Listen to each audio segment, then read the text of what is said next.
Sejam todos bem-vindos aí para nossa aula de sábado, pedagógica, aí, dando continuidade aos documentos, né, pedagógicos, que, embora você tenha um resumo, embora você tenha as questões, o que é importante? Ler, falar sobre, porque essa discussão fica na cabeça, e a hora que você olha uma questão do seu concurso, você consegue pensar, né, e colocar aí em prática aquilo que você leu, aquilo que você discutiu, aquilo que você lembrou. Porque nós aprendemos lendo, ouvindo, escrevendo, né, discutindo. São métodos que a gente aprende não é memorizar, né, mas a gravar algumas coisas que são palavras-chave e excluir outras, tá? O que que nós vamos falar? Nós vamos falar, então, sobre a Emília Ferreiro. Como eu já disse nas aulas de desenvolvimento, né, quando a gente desenvolvimento de como a criança aprende com Vygotsky, Piaget e Vallon, quando nós falamos da Emília Ferreira, a gente tem que pensar que ela é da linha piagetiana. Só para a gente lembrar que o Piaget, ele disse que a criança ela aprende de forma linear quando ela passa pelas fases, né, do desenvolvimento que para ele existe uma sequência naquelas fases do desenvolvimento, porque primeiro a criança precisa crescer para desenvolver e aprender, né? Então, ela cresce, desenvolve esse aprendizado, assimila, então ela precisa desenvolver para aprender, certo? Já o Vygotsky, ele fala, quanto mais ele aprende, mais ele se desenvolve. Então, assim, é uma diferença pequena entre os dois, se a gente for pensar na prática, só muda as palavras de um para o outro, mas para o seu concurso é muito importante. Então, pegando essa linha que a Emília Ferreiro coloca, onde a criança, ela tem, onde o Piaget coloca, que a criança precisa se estar desenvolvida em fase de desenvolvimento, olha, em fase de desenvolvimento para ela aprender, quando ela traz, ela começa a pesquisar, epa, como que a criança é alfabetizada? Será que é o professor que alfabetiza a criança? Será que existe um processo que é uma regra que a criança vai se alfabetizando, né? Qual que é, o que que ela trouxe para nós em relação a isso, a partir de pensar que a criança precisa se desenvolver para depois ela aprender. Então, a criança, quando ela começou a observar, né, esse processo, ela verificou que a criança ela se alfabetiza sozinha, com essa interação no meio. Aí vai ao encontro da falha da Adélia Lerner, Thelma Weiss, onde quanto mais textos eu tenho, quanto mais letramento em volta dessa criança, mais eu consigo fazer com que ela seja alfabetizada mais rápido. E aí, em abril, né, veio para nós de 2019 um decreto do Plano Nacional de Alfabetização, que eu já falei com vocês sobre esse decreto. Então, esse plano, ele traz essa questão de que a criança deve ser alfabetizada ao longo da vida. Então, ó, se 2019 saiu esse decreto, aí a gente tem lá numeracia, literacia, várias. Eu vou até pegar aqui, só para mostrar para vocês que a terminologia que a gente tem. A terminologia que nós usamos, né, na verdade,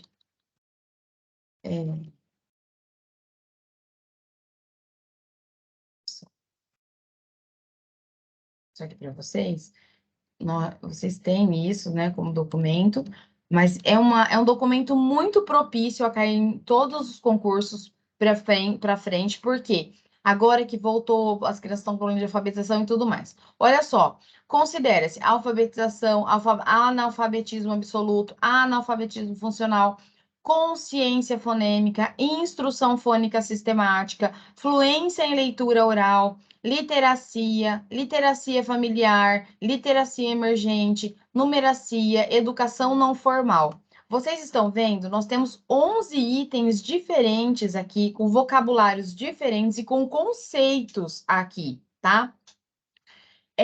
Então, leia este decreto, estude, porque ele tem a ver com esse processo de discussão sobre a alfabetização, que ele não se encerrou com a questão de método sintético, método analítico, método fônico, método silábico, tá? Então, as discussões sobre a alfabetização, elas não terminaram, não vão terminar enquanto existir ser humano aprendendo a ler e escrever.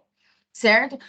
Cada um é um universo, cada um aprende de um jeito. Então, a Emília Ferreira chegou nessa conclusão, né? Mas aí, como que cai para você no concurso? Cai as fases da alfabetização, os métodos de alfabetização, sabe? Só que você precisa pensar assim, quando você está falando sobre alfabetização, você não está falando sobre o que você acha. Ah, eu não gosto do caminho suave, mas foi um método, né? É um método silábico, fônico, mas é um método. E aí eu vou comentar com vocês um pouquinho sobre o método sintético, método analítico de alfabetização, tá? E aí a gente vai trabalhar essa apostila da Emília Ferreira. Então, presta atenção com o coração nessa questão aí, tá? Nessas discussões aí da Emília Ferreira. E para completar, a gente tem, então, um questionário aí, né? Para a gente responder, já está com o gabarito, para ver como cai na sua prova. São questões atuais aí da Emília Ferreira, tá?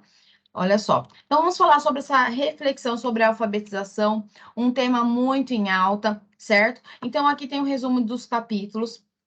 Então, ela enfatiza a importância dos dois processos de ensino-aprendizagem: quem ensina e quem aprende, certo? E ela chama atenção para um terceiro item: a natureza do objeto de conhecimento envolvendo a aprendizagem. Então, a aprendizagem ela já traz aqui para nós que ela não acontece sozinha. Tem três elementos: quem ensina, quem aprende e o objeto que está sendo aprendido, envolvido nessa aprendizagem, certo? Então, a autora, ela fala que a escrita ela pode ser considerada como um sistema de representação da linguagem, né? Ou como código de transcrição gráfica das unidades sonoras, onde faz as considerações, né? Quando ela fala que na codificação, tanto os elementos como as relações já estão pré-determinadas, né? No caso da criação, no caso de uma criação, né? De uma representação, nem os elementos e nem as relações são pré-determinados, porque está no imaginário da criança. Então, ou seja, no caso, a escrita é concebida como um sistema de representação, olha só, a, ela diz assim, ó, se a escrita, né, é concebida como um sistema de representação, sua aprendizagem se converte na apropriação de um novo objeto de conhecimento, ou seja, em uma aprendizagem conceitual, mas se a escrita ela é concebida como um código de transcrição, a aprendizagem ela é concreta como uma técnica. Então, olha só o que ela coloca para nós, só para a gente entender isso. O que ela está colocando? Olha só. Se eu concebo, né? Eu entendo que a escrita é um sistema de representação. A aprendizagem, ela vai ser apropriada sempre como algo novo. Mas se eu digo que a escrita ela é uma aprendizagem de algum conceito, né? É, ela ou seja, em uma aprendizagem conceitual. Mas ela coloca assim: se a escrita é concebida como um código de transcrição apenas para colocar a imagem daquilo que se fala, aí eu vou pensar em uma técnica. Então, essas duas diferenças, só para eu apagar aqui para não fazer confusão na cabeça de vocês. Então, olha só: se ela é concebida como representação, certo? Eu vou ter um novo conhecimento, uma representação que se converte em apropriação de um novo objeto, certo? Quando ele vai descobrindo que existe um espaço entre uma palavra e outra, que esse espaço tem significado, porque cada palavra tem seu sentido, né? Ou então eu vou ser um copista, a aquisição de uma técnica. Tá certo? Isso aqui é muito importante, porque existe realmente esses dois. A partir dessa ideia, onde, olha só, pessoal, a partir do momento que ela tem a representação como forma de apropriação de um novo objeto, que o tempo todo a criança está aprendendo, certo? Aí existe essa questão de usar o que aprendeu em um momento, né? Onde ela viu essa palavra nesse contexto, uma outra palavra parecida, ela consegue relacionar contextos, ela consegue ver que o A o A, quando elas falam assim, o A da Amanda é igual ao A do amor, né? Mas é diferente porque um é nome próprio, outro é sentimento, enfim. Isso é apropriar de um novo conhecimento sempre usando aquilo que você já aprendeu. Agora, o que que o aluno copista faz? O aluno copista, ele repete aquilo que ele vê, mas ele não põe sentido. É isso, tá? Então, a partir desses dois momentos, por sentido e se apropriar do conhecimento, é que surgem os métodos e a crítica aos métodos, tá? Porque, por exemplo, quando você fala que você não gosta do método silábico porque a criança fica técnico, mas em algum momento ela precisa aprender isso, tá? Em um segundo momento, a autora ela aborda o quê? Que as crianças, né, as concepções das crianças a respeito do sistema da escrita, onde deixa a importância das produções espontâneas, que é escrita espontâneas, que às vezes a gente chama de garatuja, certo? Ou seja, a criança, ela não aprende submetida ao ensino sistemático. Isso é algo que ela fala. Isso cai em questão. A criança, ela não aprende submetida ao ensino sistemático, mas sim a toda a produção desenvolvida por ela. Por isso que as produções espontâneas, as escritas espontâneas, onde a criança faz assim, aí ela fala, aí isso aqui para ela é uma história, né? Isso aqui para ela é uma história. Então, a produção desenvolvida por ela, que pode representar um valiosíssimo documento que necessita ser interpretado, né? Que necessita ser interpretado para poder ser avaliado, dando ênfase não só nos aspectos gráficos, mas sim nos aspectos construtivos.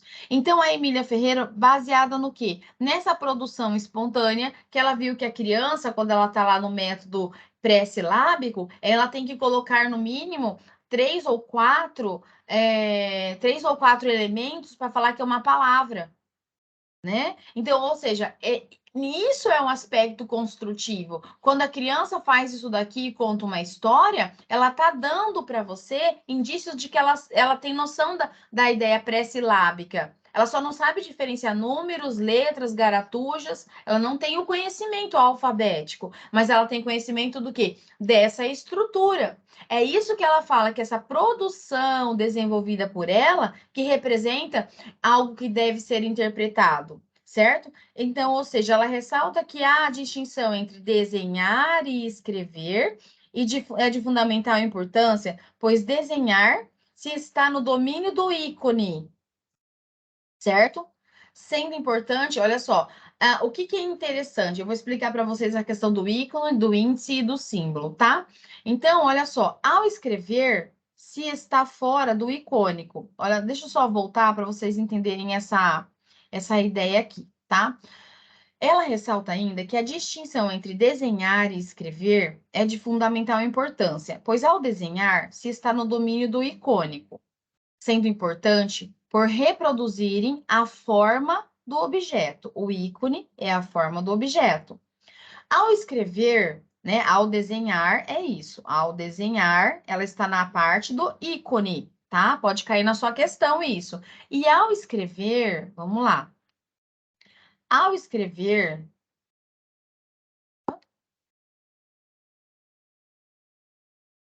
outra cor. Ao escrever, ela está fora do ícone, sendo assim, né, as formas do grafismo não reproduzem as formas dos objetos quando eu escrevo letras, certo? Segundo ela, as crianças de um certo momento dedicam um grande esforço intelectual na construção de formas, que são os ícones, diferenciadas entre as escritas. Essas diferenças são inicialmente intrafigurais e consistem em atribuir uma significação a um texto escrito. Foi esse desenho que eu coloquei ali para vocês. Isso aqui para ela, onde tem desenhos no meio de letras e números, né? É isso, onde você tem ícone no meio de, que vocês vão entender que são símbolos, tá?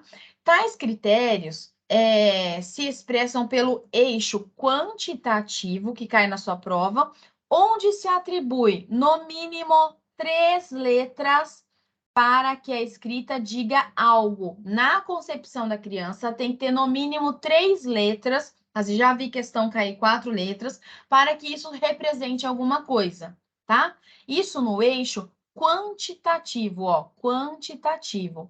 Já no eixo qualitativo, como a avaliação interna, né, possa ser interpretada, se o escrito tem o tempo todo a escrita, não pode ser interpretado. Então, ou seja, o segundo passo é a busca da diferenciação entre escritas para dizer coisas diferentes. Então, ele vai fazer ele muda a forma de representar esse ícone, porque o assunto mudou. Certo? Ou seja, assim a busca começa assim a busca difícil e muito elaborada, de modo de diferenciação que às vezes, né, que se refere no eixo das variações sobre o quantitativo. Então, variando a quantidade de letras de uma escrita para outra, e às vezes no eixo qualitativo, variando o repertório de letras, até mesmo o posicionamento sem modificar a quantidade. Então, o que ele está dizendo aqui? Vamos lá. Vamos pensar assim, coisas que vai cair na sua prova. Ela diz o que para nós? Que, olha só, deixa eu pegar aqui uma outra cor para rabiscar esse rabisco inteiro, né? Ó, nós temos a criança, quando ela fala de desenho, ela está no aspecto icônico, certo?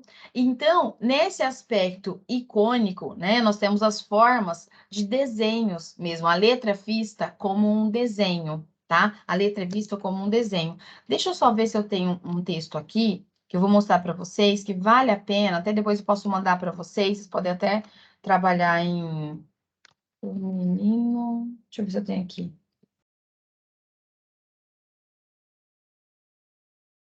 O menino que aprendeu a ver.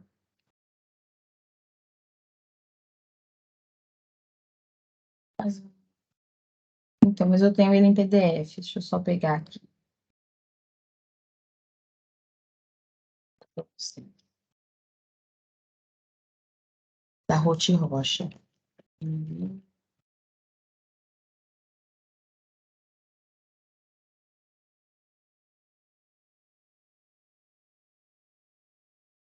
Só tenho ele aqui em PDF aqui, mas deve estar no meu e-mail. Então, o que que você precisa pensar, né? Mas então, isso já vale a pena eu mostrar para vocês. Vocês têm também, pode trabalhar na escola de vocês esse texto. Que eu vou mostrar o que que é o ícone e o símbolo.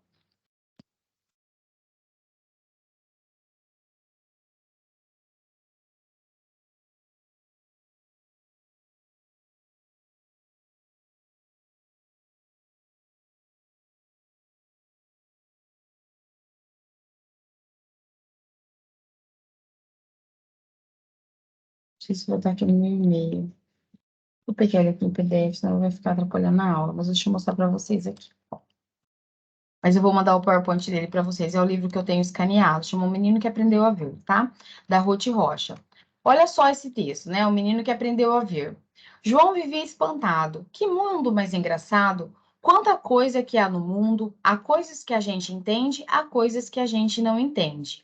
Olha só a cabeça de uma criança sendo alfabetizada. Na frente das lojas, por exemplo, em cima dos prédios, nos cartazes, algumas figuras João entendia. Flores, cigarros, meninas. Ele entendia as imagens.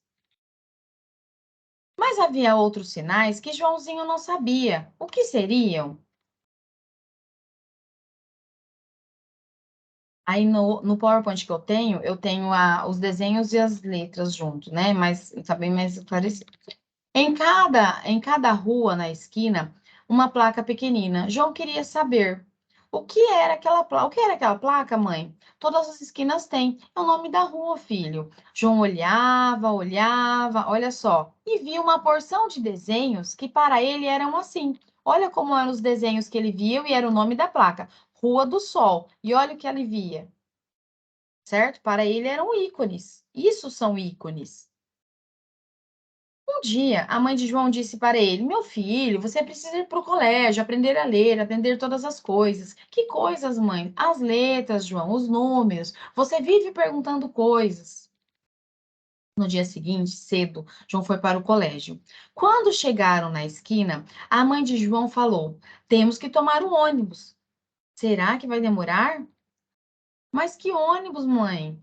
Nós vamos ter que tomar o que vai para a sua escola. E como é que você sabe o que vai para a minha escola? Eu olho o que está escrito na placa, Rio Bonito. Olha lá, os ônibus, né? Os carros, e está escrito Rio Bonito neste. Quando o ônibus chegou, Joãozinho reclamou: Eu não estou vendo Rio Bonito nenhum.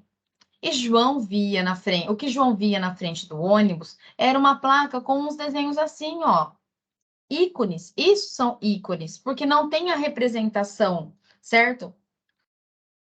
A mãe de Joãozinho sorriu e os dois subiram no ônibus. A mãe de Joãozinho sorriu e os dois subiram no ônibus. A professora era uma moça alta, de óculos redondos, e ela mostrava as letras às crianças uns cartazes coloridos assim. A maiúsculo, né? Bastão tal, e aí lá. E ela dizia, a ave, e as crianças repetiam, a ave, e a professora escrevia no quadro negro, a. Quando o João saiu da escola, que surpresa! Na rua, nas placas, nos cartazes, estava pintando o desenho da professora. Olha lá. A, desenho, desenho, desenho, A. Mas o desenho da professora. Em todos os lugares para onde Joãozinho olhava, logo, logo encontrava. Desenho A, olha lá. O A ia tendo a representação. Deixou de ser ícone e está virando um símbolo para ele. Joãozinho não compreendia no meio de outros desenhos o que, isso na fase pré-silábica, que João não conhecia. Era isso que ele via. E é isso que a criança vê, que a Emília Ferreira está falando. João puxou a saia da mãe. Olha, mamãe, quantos As nas paredes. A mãe de Joãozinho achou graça. Em casa, no jornal que os pais de Joãozinho liam, na caixa de sabão, na pasta de dentes, em tudo que Joãozinho pegava, ele encontrava o tal desenho da professora. Quando João não podia compreender, será que enquanto eu fui para a escola, olha o que passava pela cabeça dele, será que enquanto eu fui para a escola pintaram todos esses desenhos? Que começou a aparecer. No dia seguinte, aconteceu de novo. João foi à escola. A professora, desta vez, mostrou outros cartazes. Havia um assim: o D de dedo. E a professora dizia D, D, D. As crianças repetiam D, D, D. E a professora ensinava D de doce, D de dado, D de dedo, D de dourado. E as crianças repetiam. Olha só, quase não tem isso na sala de aula, silábio, né? E quando o João saiu da escola, já começou a procurar as placas. E lá estava, no meio dos outros desenhos, o desenho da professora. A, desenho, desenho A, D, enfim. Quando o João chegou em casa, foi logo falar com o pai. Papai, o que está acontecendo? Cada vez que eu vou para a escola, pintam nas placas, nos livros, nos pacotes, nas paredes, as letras que eu estou aprendendo. O pai de João explicou. Que você está aprendendo, o que você está aprendendo a ver, João, é o que você está aprendendo a ver, João. Mas eu já sei ver, papai, desde que eu era pequenininho. Não, meu filho, agora está aprendendo a ver o que você está aprendendo a ler, entendeu? João coçou a cabeça, não entendi nada. E o milagre continuava acontecendo, e a cada letra João ia aprendendo, ia logo aprendendo em tudo, aparecendo em tudo que tudo que era lugar, desenho, letras e desenho. Isso é o processo que Emília Ferreira traz. João saía da escola e se punha a procurar, e assim João viu surgir nas placas, e nos pacotes, nos ônibus e nos postes, tudo o que ele aprendia. Até que chegou um dia em que João olhou a placa da rua onde ele morava e lá estava Rua do Sol. Reunindo aquelas letras, formou-se o nome que João já conhecia, Rua do Sol. E de repente, João compreendeu: gente, eu já sei ler. No dia seguinte, cedo, João foi para o colégio. Quando chegaram na esquina, a mãe de João falou: Preciso prestar atenção, que é para eu não perder o ônibus. Pode deixar que eu presto, mãe. Pode deixar. Eu já sei ver. Eu já sei ver. Certo? E assim o milagre foi acontecendo. E é esse milagre que vocês causam aí na vida das crianças, não é? Quando elas estão aprendendo a ler e escrever. Depois eu mando para vocês esse textinho, tá? Então, quando a Emília Ferreira ela traz isso daí, o que que a gente precisa pensar? O que que é o sistema de ícone? Na nossa vida, nós fazemos isso o tempo todo. A gente tem que entender isso para refletir como a Emília Ferreira reflete. O que que acontece? Você está andando pela rua, ainda mais nessa época agora que é a política, você fala oi para todo mundo, só se você for candidato. Não, você está passando pela rua, quem nunca perdeu um tchau? Você olha para uma pessoa, você faz assim, ó. Porque ela despertou o interesse em você, ela virou um ícone. Um ícone por quê? Porque você entende, você já viu aquela pessoa, você vai nessa. Ah, você não é fulana. Aí ela fala: Não, não sou eu, não. Mas você tentou simbolizar aquilo. Mas então, quando ele vai para a escola, ele tem tudo, é desenho. Depois ele olha as letras e aquilo começa a significar. Isso chama-se indiciamento, né? Nós começamos a indiciar. Então, do ícone passa a ser índice e do índice passa a ser símbolo, aquilo realmente se confirma na hipótese levantada. Então, nessas fases de ícone, índice e símbolo, é onde nós conhecemos o mundo, isso chama-se semiótica, tá? Então, a gente faz isso o tempo todo. Se eu for em um outro país e eu não conhecer aquela língua, eu só vou ter ícones na minha vida, certo? A partir do momento que eu começo a aprender aquela linguagem, eu vou indiciar algumas palavras parecidas, assim como ele viu nos posts, nas placas, na pasta, no jornal, ele indicia, viu o que significa e fala: olha, agora eu já sei ler, eu já sei ver, né? Aquilo que eu estou hoje, ler aquilo que eu estou vendo. Então, é isso que a Emília Ferreira descobriu nesse livro, nessa pesquisa dela do doutorado, Reflexões sobre a Alfabetização. Então, se você pensar nesse livrinho da Ruth Rocha, é a teoria de como a criança aprende na linguagem da Ruth Rocha. A diferença é que o método que a professora ensinava o Joãozinho era o método silábico, técnico, certo? Mas quem é que aprendeu sozinho a ler? O João. A professora falou D de dedo, né? A da ave lá. Isso não significava nada, porque ele não via a ave, ele via o A na pasta, o A no jornal, o A em outro lugar. Vocês estão entendendo a briga dos métodos? Então, a Emília Ferreira falou assim: tá bom, ensina aí, mas quem que vai se alfabetizar é a criança, que ela vai pegar isso que você fala. Não é que a gente, então vou ficar sentada, não vou ensinar nada. Não. O que nós fazemos em relação à alfabetização está super correto. Independente de como, a criança vai usar aquilo. Você tem que dar ferramenta para ela usar aquilo. Agora, como ela vai usar, onde ela vai usar, é isso que a Emília Ferreira fala. Ela aprende sozinha, tá? Ela vai transformar. Então, nós temos que impulsionar essa curiosidade, esse protagonismo da alfabetização. É isso que ela coloca para gente, tá? Deixa eu pegar aqui a apostila de novo.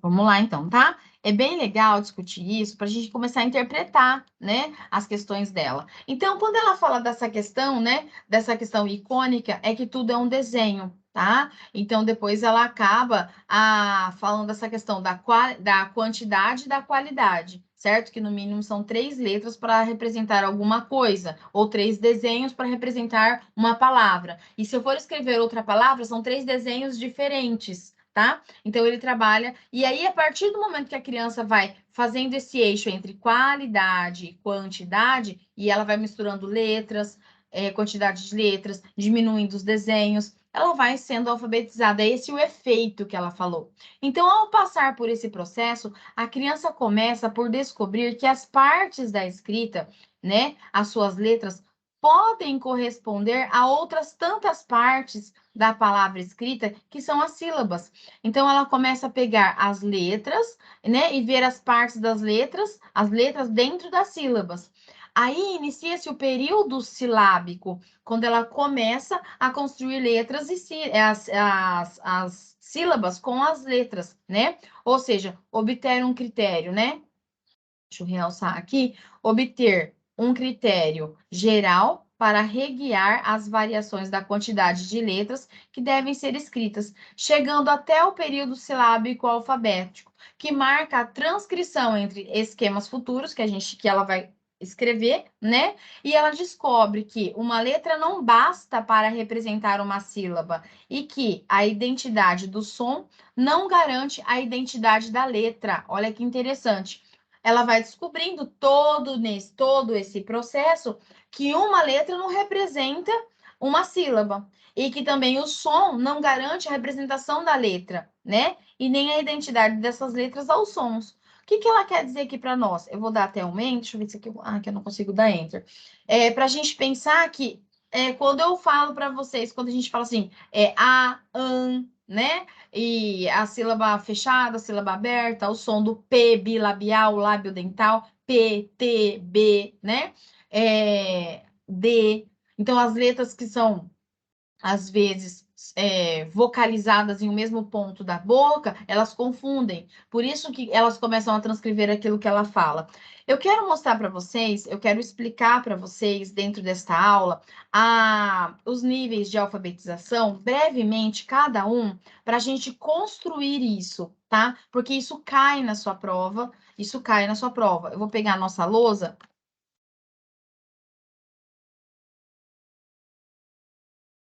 Ainda mais você entendendo que no nível pré-silábico a gente tem toda essa mistura da letra com a escrita, o desenho.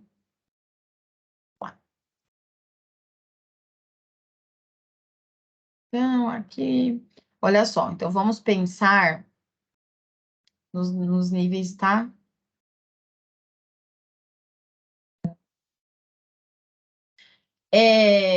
Vamos pensar no nível. O que você tem que lembrar quando cair na sua prova do nível pré-silábico?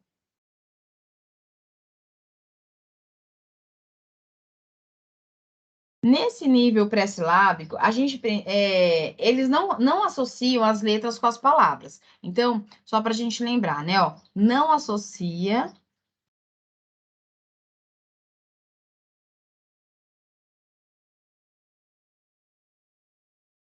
as letras com as palavras, certo? E elas percebem que a escrita, ela representa alguma coisa da fala, a gente sabe, certo? Então, elas exploram. Aí, o que você precisa lembrar que cai na sua... existe, né? Vou colocar assim, ó, exploram, para você lembrar, padrões qualitativos.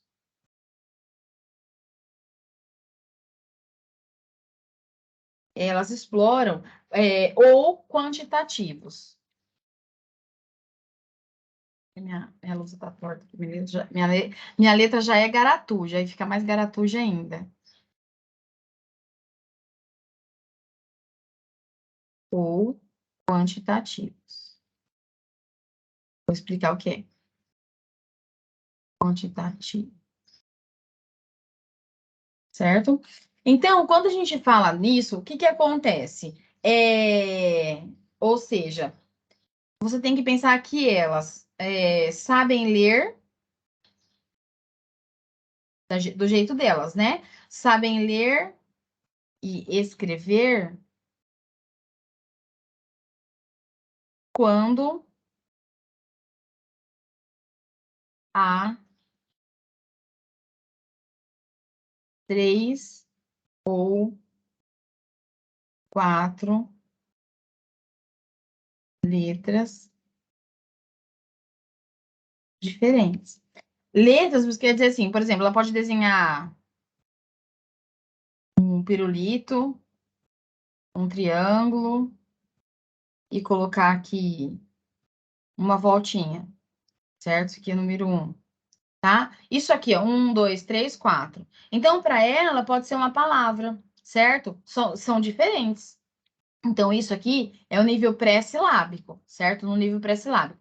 Existe a mistura de desenho, com números, tá? Então, isso daí é o nível pré-silábico, tá? Ela poderia colocar também um desenho, no caso, ela pode colocar, sei lá, né? Oi. Só ajudasse ela, que ela não tá conseguindo mais tomar banho. Eu não deixo, não. Então por que ela fala isso? Gente. É uma pessoa que... Daiane, tem que fechar o som aí, tá? Olha lá. Então, o que que acontece? Ele poderia colocar um A aqui no meio, né? Ele pode colocar uma ondinha, ó, mas tem 3 escritas aqui para ela, tá? Isso é escrita espontânea, tá? Isso é escrita espontânea. Isso deve ser usado no processo de alfabetização, tá? Beleza? Nesse nível é o nível pré-silábico, então ela desconhece a diferença entre letras e números, mistura desenhos, mas a intenção é representar algo entre 3 a 4 letras, porque isso está dentro do nível qualitativo e do nível quantitativo. Vamos então para o nível silábico. Quando é que a criança ela entra no nível silábico?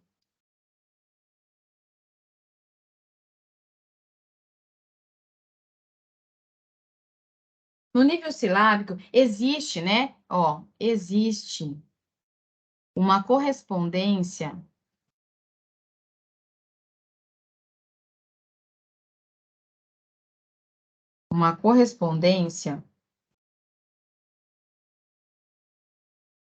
entre as letras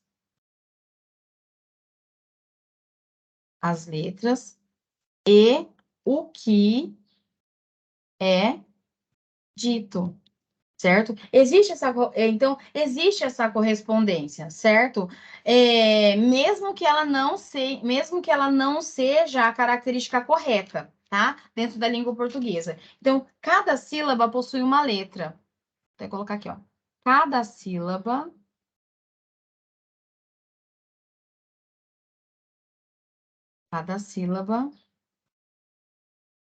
possui uma letra. Então, cada sílaba possui uma letra. Deixa eu dar um exemplo aqui que eu separei para vocês. Então, ele pode colocar ainda o mesmo desenho lá de cima, certo? Ele faz aí ele pode colocar, né, um B, um M, um E, certo? Então, ele está pensando aqui, né, cada desenho para ele é uma letra, tá? Se ele for falar o que está escrito aqui. Em algumas provas, ele coloca, deixa eu ver. Se eu falasse assim, escreve abacate, então ele poderia escrever abacate, ó, abacate, tá vendo? Cada sílaba possui uma letra. Isso é o nível silábico, tá certo? Isso é o nível silábico. Então, as crianças, quando elas chegam na escola, elas às vezes chegam nesse nível, né? Lá no começo do ano, elas já começam, no começo do ano, elas acabam no primeiro semestre já nesse nível, né? Elas conseguem fazer isso daqui, porque quando elas estão naquele mundo de leitura, né? De pessoas que leem e tudo mais, tá? Deixa eu ver o que mais que eu anotei aqui para vocês. Elas podem representar o que está sendo dito, mesmo que não tenha agora, eu já falei para vocês, tá? Isso no nível silábico. Tá. E no nível silábico alfabético? Vamos lá. Então, ó, o que importa aqui, cada sílaba possui uma letra, ok? Então, se fosse escrever aqui, vamos pensar lá o abacate, tá? Ó, vamos pensar assim, abacate, ó. Uma, duas, três, quatro. Uma, duas, três, quatro, tá? E no nível silábico alfabético?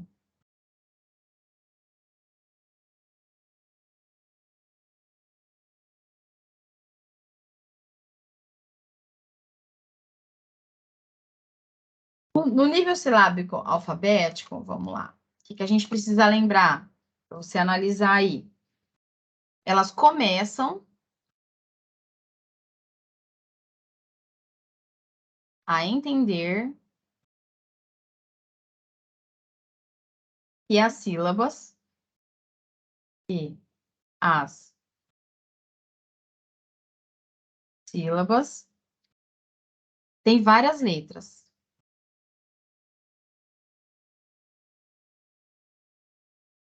Tem várias letras, certo? Porém,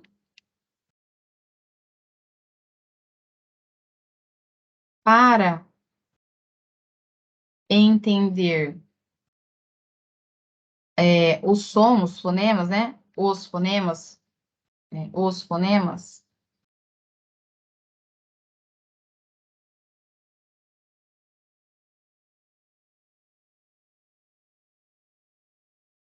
é importante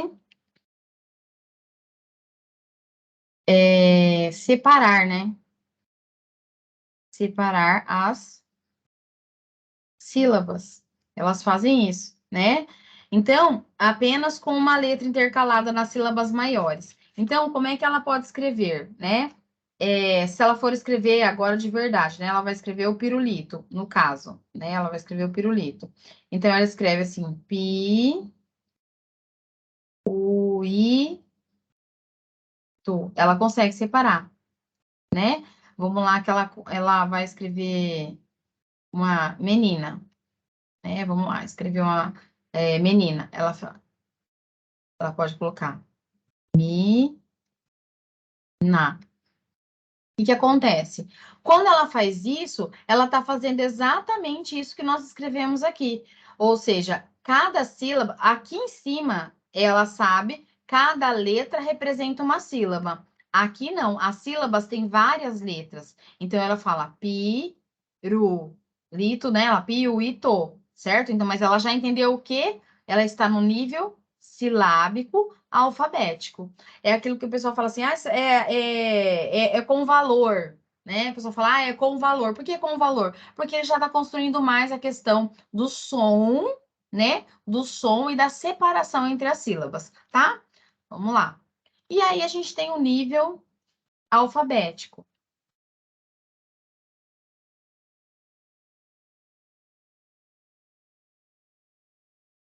No nível alfabético, né? A gente chama que é o último nível da alfabetização. A criança consegue, né? Ela consegue reproduzir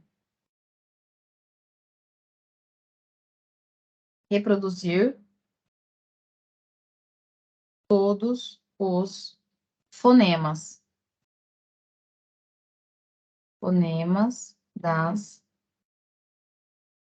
das palavras, certo? Então, ela consegue reproduzir os valores, né? Ela consegue reproduzir os valores. Se a gente pegar lá, né, o mesmo exemplo dali de cima, ela vai falar, né? Ela vai falar pi, ru, li, to. Né? Então, o que que acontece? Neste nível, aí as letras e eles distinguem, né? Letras e sílabas, né? Palavras, frases. E aí vai acontecendo o que às vezes tem uns erros de percurso, a troca de letras, né? Mas aí a criança ela já vai só aprimorando o processo de escrita. Mas o que que eu quero de vocês aqui? Que vocês entendam o que a Emília Ferreiro fez, né? O que que ela pensou? Olha só, nível pré-silábico.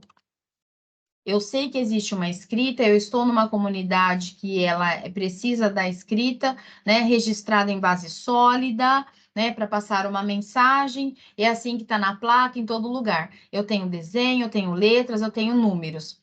Aquilo começa a se tornar representado para mim quando eu entro lá no nível silábico, quando eu entendo que cada sílaba, cada letra é igual a uma sílaba, depois eu entendo a importância da sílaba, né? E assim a gente vai construindo esse processo da escrita, né? Da linguagem que ela usa e que ela vê em todos os lugares, beleza?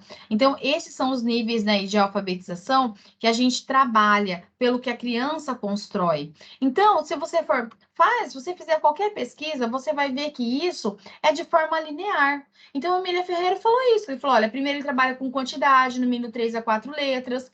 Depois primeiro ele coloca garatuja, desenho, número, ele conta uma história, se for contar história diferente, ele muda, mas pede para ele contar de novo, ele não sabe o que ele contou, porque aquilo não tem representação, é algo icônico, quantitativo. Depois ele vem para qualidade. Quando ele vem para a qualidade, ele começa a colocar cada letra uma sílaba, depois a questão de cada sílaba tem o seu som separado e forma a palavra. Isso é como a criança aprende. Agora, como ela aplica o que ela falou? Como ela vai usar aquilo sem ser técnico? Porque a técnica serve para apresentar, é isso que ela critica, né? A crítica serve para apresentar, mas não para ensinar, tá? Para apresentar e não para ensinar. Vamos lá, força na peruca, é bom falar disso, né? A gente empolga e vai dando exemplo e vai. Então, dando sequência, Emília Ferreira fala sobre a polêmica da relação aos métodos utilizados no processo de alfabetização, que a gente chama de método analítico, método sintético, método fônico versus global, deixando claro que nenhuma dessas discussões, né, desses discursos pedagógicos, levou em conta o quê? As concepções das crianças sobre o sistema de escrito. É essa a defesa dela quando ela trabalha nessa obra aí, Reflexões sobre a Alfabetização, tá? Estou procurando um livro aqui, mas ali em cima.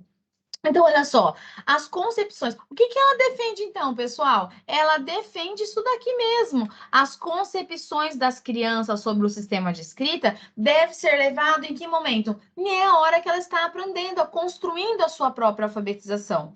Então, deste modo, para ela, os métodos não oferecem nada mais do que sugestões, incitações. Afirma ainda que o método não pode criar conhecimento. Entendeu isso que eu estou tentando explicar? É técnica, não dá conhecimento.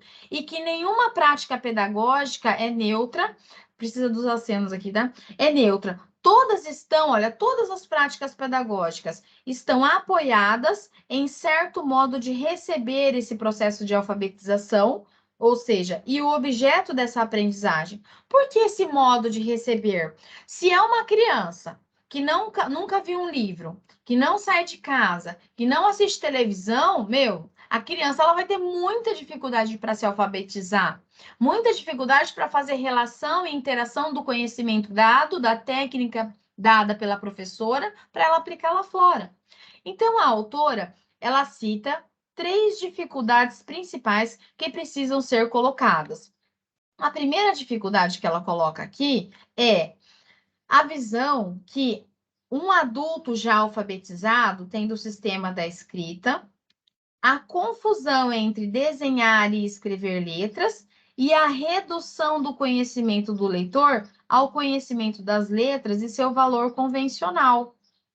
Pois, segundo ela, uma vez estabelecidas as dificuldades conceituais iniciais, é possível analisar a prática docente em termos diferentes e metodológicos.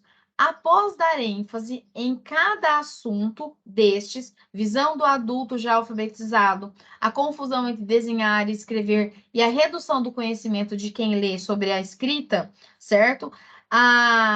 Ela criou, então, um novo método que não resolve os problemas, mas sim que é preciso reanalisar as práticas de introdução da língua escrita, tratando de ver os pressupostos subjacentes a ela. Então, ela levanta essas 3 questões e fala assim: não é o método, é você pode ter o método, mas como você vai aplicar aquilo na vida real, certo? E aí ela fala sobre a compreensão do sistema de escrita, onde afirma que a leitura e a escrita têm sido tradicionalmente consideradas como objeto de instrução sistemática, como se fosse uma regra, certo? Mas ela tem outra visão. Ela diz o quê? Que para as atividades de interpretação e de produção de escrita, para que elas comecem antes da escolarização, Délia Lerner, Jussara Hoffmann, Thelma Weiss, a aprendizagem inicia antes da escolarização. A criança ela vem alfabetizada conhecendo os processos de alfabetização antes de entrar na escola. Isso cai nas suas questões. Então, a aprendizagem se insere em um sistema de concepções previamente elaboradas e não pode ser reduzida a um conjunto de técnicas perceptivo-motora, certo? Então, antes dela entrar na escola, ela já foi inserida em um mundo da cultura escrita, certo? E ainda, né, diz ainda que a escrita não é produto escolar, mas sim objeto cultural. Cai na sua prova isso. A escrita é um objeto cultural que veio de onde? Resultado do esforço coletivo da humanidade e que existe um processo de aquisição da linguagem, certo? Escrita que precede e excede os limites escolares. Então, você não aprende a questão da ler e escrever apenas na escola, certo? Então, isso aqui são defesas dela nessa obra. Olha lá, ela menciona alguns dados, né, sobre essa evolução da construção original da escrita, certo? Onde as crianças elaboram ideias próprias a respeito dos sinais da escrita. Ideias estas que não podem ser atribuídas à influência do meio, é da concepção dela, certo? E ela volta a falar que, em um primeiro momento, a criança passa pelo conflito, que é a distinção em que é uma figura e o que e o que não é uma figura. Lembra do Joãozinho? O desenho da professora, porque tudo para ele é desenho. Depois dessa fase, ela começa um trabalho cognitivo da relação do pensar.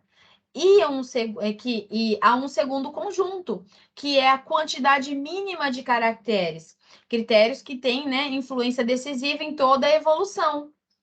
E o critério seguinte se refere à variedade interna de caracteres, certo? Então, não basta, aí ela fala, não basta certo número de escrita para que ela possa ler. É necessário que esses grafemas variem. Vocês entenderam? Ó, presta atenção. Entenda tudo isso daqui. É a defesa principal da Emília Ferreiro, tá? Crianças já chegam previamente com conceitos de o que é uma palavra. Só que essa palavra ela só não sabe representar com letras, mas ela representa com desenho. Então ela fica nessa questão: o que é desenho e o que não é desenho. Ela passa o que é número, o que é letra. E ela vai.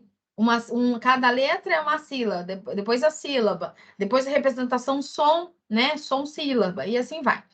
Então, dando sequência à fala, né, das informações específicas do adulto, né, onde esclarece que existe uma série de concepções que não podem ser atribuídas a uma influência direta do meio.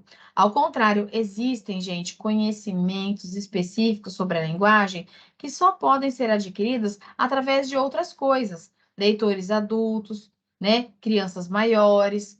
Então, por exemplo, que é convencional escrevermos de cima para baixo? Ok, certo? A gente escreve de cima para baixo, da direita para a esquerda, né? Que utilizamos letras maiúsculas para nomes próprios e depois de ponto final. Isso é coisa nossa, da nossa regra, que o adulto vai ensinar, certo? Então, e ela ainda afirma que, no caso dessa aprendizagem, conforme uma procedência social das crianças, há maior variabilidade individual, né? E maiores diferenças. Tem criança que já sabe disso, né? E ela enfoca que a escola pode cumprir um papel importante no que se refere à aprendizagem. Mas este papel não deveria ser de dar inicialmente todas as chaves do sistema alfabético. Colocar lá um silabário, não, é isso que ela está falando. Mas sim de criar condições para que a criança descubra por si mesma. Então, ela fala isso, tá? Você apresenta, mas cria condição para ela saber. É um processo mais difícil? É um processo mais difícil. Certo? Então, o que ela pensa? O professor deve adaptar seu ponto de vista ao da criança, estando sempre alerta sobre o que deve ser levado em conta, como, por exemplo, menosprezar os conhecimentos das crianças ao trabalhar somente na base escrita, cópia e sonorização de grafemas, que considerar inteligível a produção escrita. E ela diz ainda que, apesar da escola ser uma instituição social, para controlar o processo de aprendizagem, né? E sendo assim, a aprendizagem, que ela deve acontecer na escola, mas a criança, desde que ela nasce, ela é construtora de conhecimento, ela não é uma tábula rasa, como fala Paulo Freire, certo? Então, para ela, deve-se abandonar a ideia de que que o nosso modo de pensar é único. certo? E adotar o ponto de vista do sujeito em desenvolvimento. Acabei de falar, Piaget, sujeito em desenvolvimento. No caso da leitura e da escrita, a dificuldade de adotar este ponto de vista foi muito grande, né? Porque ignorava-se as produções escritas das crianças, né? E falava assim que eram só meras garatujas. E as garatujas não eram mera garatujas, era uma representação da escrita.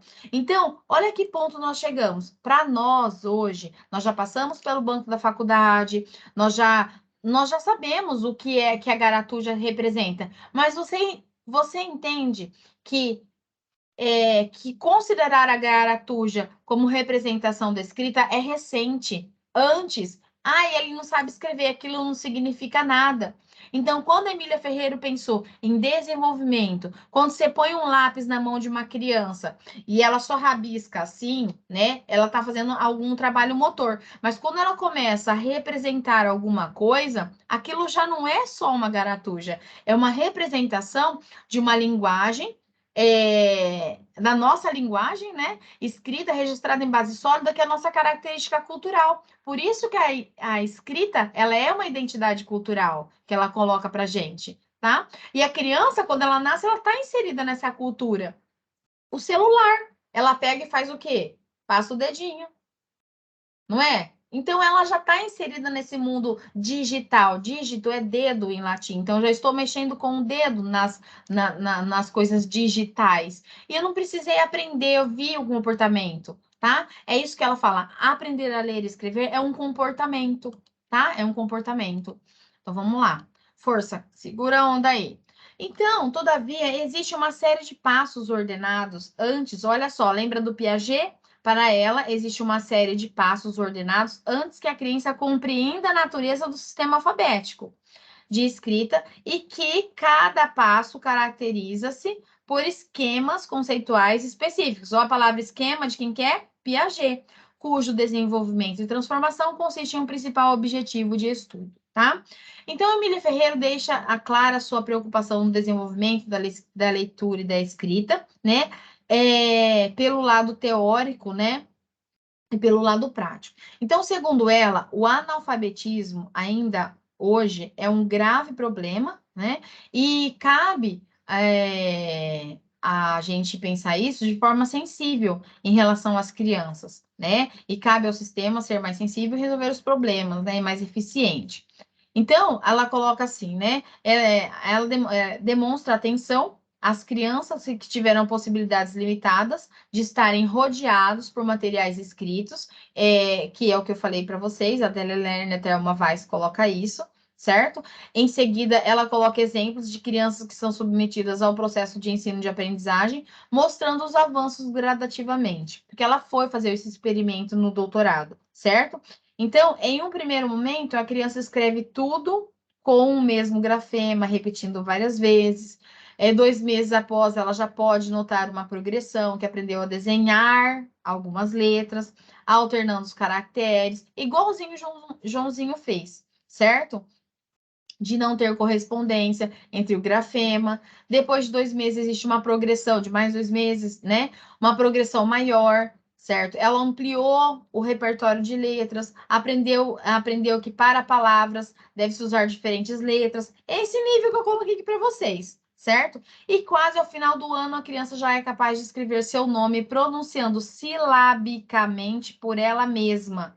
Então, ela fala que esta criança estava construindo um sistema silábico de escrita, tendo condições de relacionar a pauta sonora da palavra, né? Uma letra para cada sílaba. Olha só, tudo isso aqui é o que eu falei para vocês: nível pré-silábico, silábico, alfabético, tá? E assim vai, tá? Silábico, silábico, alfabético, valor, enfim, tá bom? Então, aí ela falou da segunda criança, né? Que a escola, né, que a segunda criança já começava o primeiro grau sabendo desenhar 6 letras diferentes. Aqui, gente, ela vai contar pesquisas. Vai que alguém pergunta para você, aquelas questões para completar o risquinho, né? A criança ela começou a desenhar 6 letras diferentes, onde ela usava este repertório para diferenciar palavras. Então, ela pôs a criança para fazer um teste. Aí a criança escreveu várias coisas, só que essas várias coisas diferentes, ela usava os mesmos símbolos. Então, depois de 2 meses, ela já representava a escrita silábica. Com mais de 2 meses, essa criança já encontrava-se no período de transcrição, que denominava-se silábico alfabético, né? A autora, então, ela mostrou que nesse sistema eram crianças que já estavam mais inseridas no mundo, né? De escrita. Então, esta escrita é considerada tradicionalmente como omissão de letras, que é o silábico alfabético, que a gente já falou, né? Olhando do ponto de vista da escrita adulta, né? Mas do ponto de vista do sujeito em desenvolvimento, este tipo é considerado um acréscimo de letras, tá? E ao final a criança já escrevia alfabeticamente, tá bom? Então, isso são as etapas que a gente colocou ali, tá?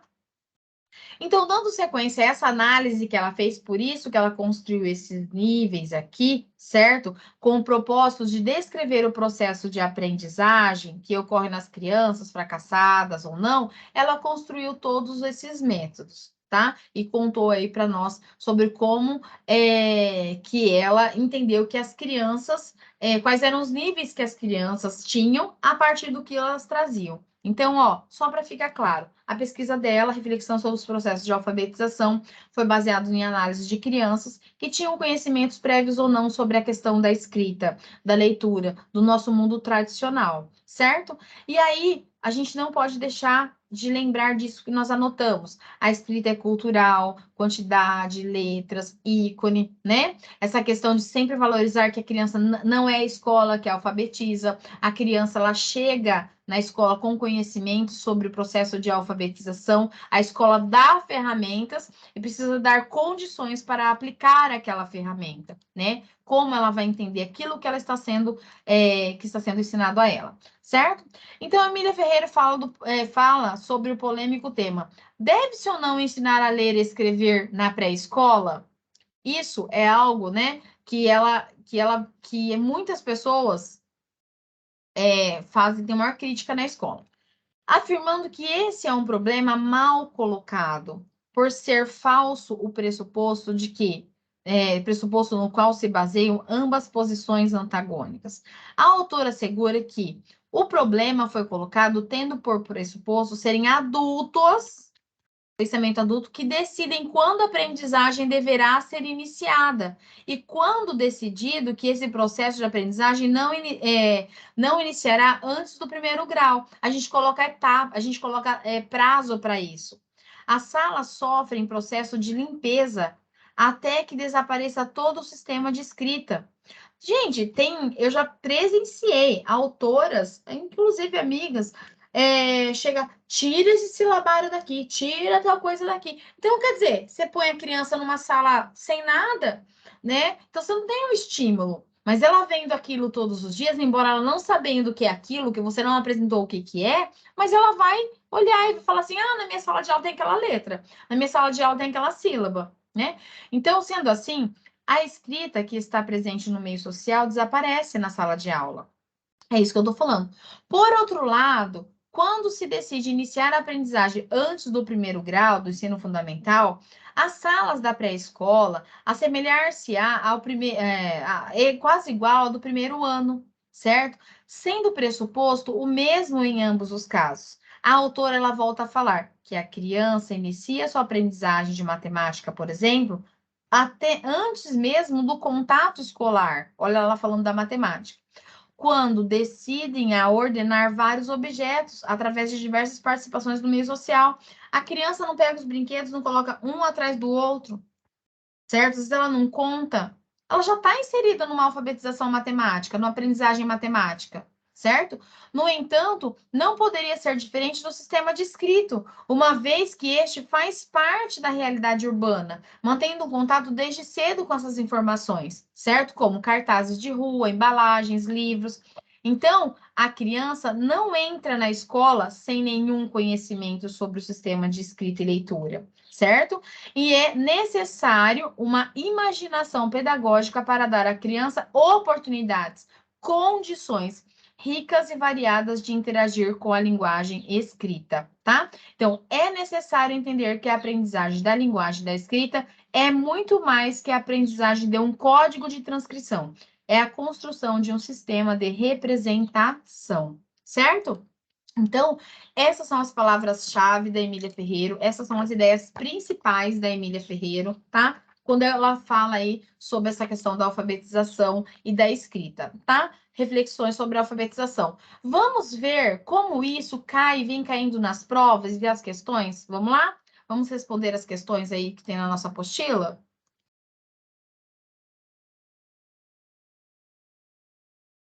Olha lá. Tá vendo? Cai para nós as fases, né?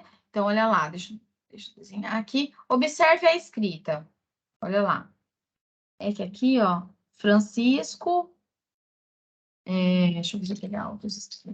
Francisco Mariposa. Olha lá. Francisco Mariposa. Francisco Mariposa. Paloma. Aí é gato, pato, pés, uma coisa assim. Eu não tô enxergando aqui na letrinha do Xerox, ficou muito ruim aqui. Mas tá. Aí vem assim, ó, Emília Ferreira, reflexões sobre a obra, né?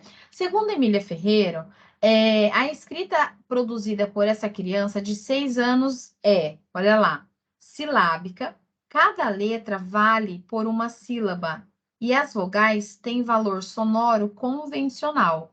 Então vamos lá, Francisco, olha lá, o Francisco, né? Ó, tem o F, tem o R, tem o I, tem o O. Então, ela já tem ideia da sílaba, ó. Francisco, tá vendo? As letras nas suas sílabas, tá certo? Então, por isso que ela fala, cada letra vale por uma sílaba. E as vogais têm valor sonoro convencional, que é o F, que é o R, que é o I, as vogais que seriam daquela sílaba.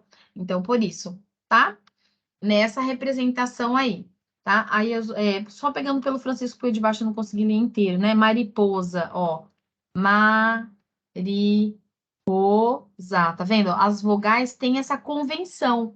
Mariposa. A outra é paloma, ó. Paloma. Vendo? Pajeiro, será? Pajeiro. Sei lá. Aqui de baixo. Pagaram, não sei. Mas enfim, entendeu isso? Por que que é uma sílaba? Cada letra vale por uma sílaba? E as vogais, porque quando eu falo paloma, uma paloma, não, ma, ou a, ri, ou i, po, za, tá? Então, por isso que cada letra, cada vogal tem seu valor sonoro convencional. Segundo Emília Ferreira e Ana Teberoski, no livro Reflexões sobre a Alfabetização, a escrita não é produto escolar. Gente, eu não falei isso lá no resumo? É isso que cai na sua prova, mas sim um objeto cultural, resultado do esforço coletivo da criança, tá? Resultado do esforço coletivo da criança. Isso daí, a escrita, a escrita não é, ela já afirma, a escrita não é produto escolar. Mas a escrita é objeto cultural, que é da criança. Objeto cultural da criança. Certo? Muito bem. Emília Ferreira, no mesmo livro, estamos tão acostumados a considerar a aprendizagem da leitura e da escrita como um processo de aprendizagem escolar, ou seja, que é só na escola, né? Que se torna difícil reconhecermos que o desenvolvimento da leitura e da escrita começa a ser deixado de lado. Então, olha só, é uma afirmação. Ó, estamos tão acostumados a considerar a aprendizagem da leitura e da escrita como um processo de aprendizagem escolar que se torna difícil reconhecermos que o desenvolvimento da leitura e da escrita começa a ser deixado de lado. Então, nós começamos a deixar de lado que fora da escola não tem isso, né? A gente começa a deixar de lado o processo de leitura e da escrita em outros contextos. Só na escola a gente acha que aprende a ler e escrever, certo? No caso aqui, deixa eu só pensar aqui, ó. reconhecemos que o desenvolvimento da leitura e da escrita começa a ser deixado de lado. Concomitante à escolarização, começa muito antes da escolarização, vendo aqui embaixo, muito antes da escolarização. Eu acho que esse gabarito aqui está errado, porque, ó, presta atenção comigo. Eu acho. Ó. Se eu falo assim, ó, sim, se eu pensar que só, estamos tão acostumados a considerar a aprendizagem da leitura e da escrita como um processo de aprendizagem escolar, se eu pensar nisso, eu deixo ele de lado, sim. Que se torna difícil reconhecer, mas é o que eu quero dizer, ó, se torna difícil reconhecer que o desenvolvimento da leitura e da escrita começa. O que é difícil reconhecer? Que o processo de leitura e da escrita começa muito antes da escolarização. Ou muito antes, não muito depois. Eu não. É D, né? É D, não é A. Começa muito antes da alfabetização. Porque assim, ó, se você pegar metade dessa questão aqui, o gabarito tá errado aí, ó. Quando eu sinto um grilinho falando na minha cabeça, ó, quando eu falo isso, vocês entendem? Se eu entender que é só até aqui, ele vai ser deixado de lado. Mas se eu entender que o processo de desenvolvimento de leitura e escrita começa muito antes, então não é essa a resposta. Se a Concesp colocou esse gabarito na questão, ela deve ter tido recurso, tá? Até aqui, beleza. Deixa eu até corrigir aqui na minha folha. Gabarito D. Tem que pensar, né, gente? Porque às vezes os gabaritos, quando a gente corrige prova é assim, né? Vamos lá.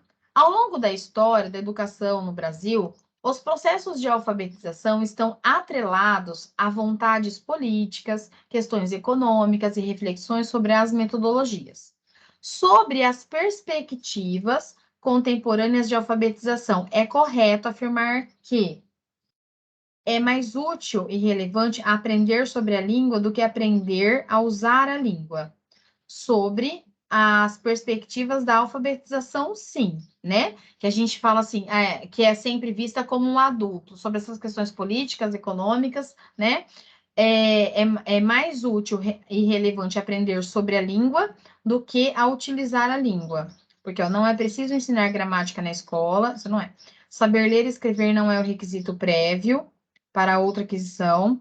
O mais importante é saber expressar-se oralmente, tá? É preciso respeitar igualmente as variedades da língua, pois todas elas têm seu valor. Não, né? Na verdade, dá para excluir todas e ir para esta. Então, ao longo da história do Brasil, os processos de alfabetização são atrelados às vontades políticas, questões econômicas e reflexões sobre metodologia, certo?